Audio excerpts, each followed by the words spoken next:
Hey everyone! Today we're tackling a common misconception about Buddhism, the idea that it welcomes or embraces suffering. Let's dive into what the Buddha actually taught about suffering and clear up this misunderstanding. First, it's important to understand that the Buddha never encouraged seeking out or welcoming suffering.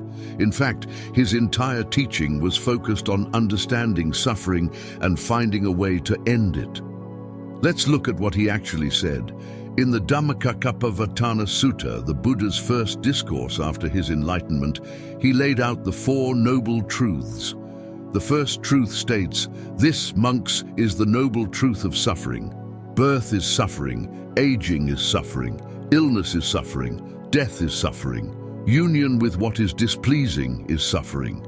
Separation from what is pleasing is suffering. Not to get what one wants is suffering."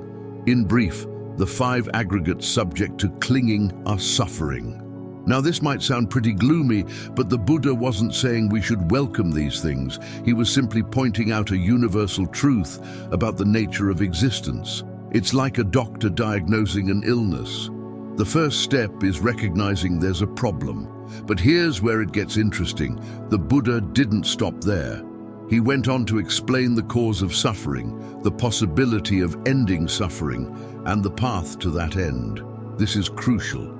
Buddhism isn't about welcoming suffering, it's about understanding it so we can overcome it. Let me share a story from the Buddha's time that illustrates this. Once, there was a woman named Kisa Gotami who lost her only child.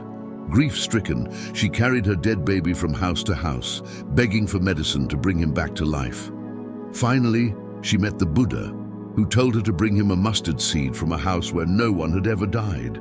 Kisa Gotami went from house to house, but couldn't find a single home untouched by death. Through this experience, she realized the universality of suffering and loss. The Buddha didn't tell her to welcome her suffering. He helped her understand its nature and find a path beyond it. Now let's look at what the Buddha said about the end of suffering. In the Samyutta Nikaya, he states, "Both formerly and now, it is only suffering that I describe, and the cessation of suffering." This clearly shows that the goal of Buddhist practice is to end suffering, not to welcome it. But how do we end suffering? The Buddha provided a practical path. The Noble Eightfold Path.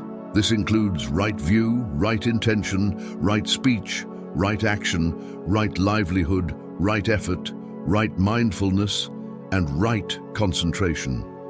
Each of these factors helps us understand and gradually overcome the causes of our suffering.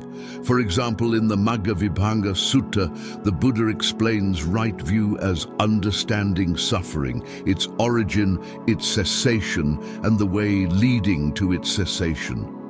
This understanding is the foundation for transforming our relationship with suffering. Now you might be wondering, if Buddhism is about ending suffering, why do some people think it welcomes suffering? This misconception might come from the Buddhist emphasis on accepting reality as it is. But there's a big difference between accepting reality and welcoming suffering.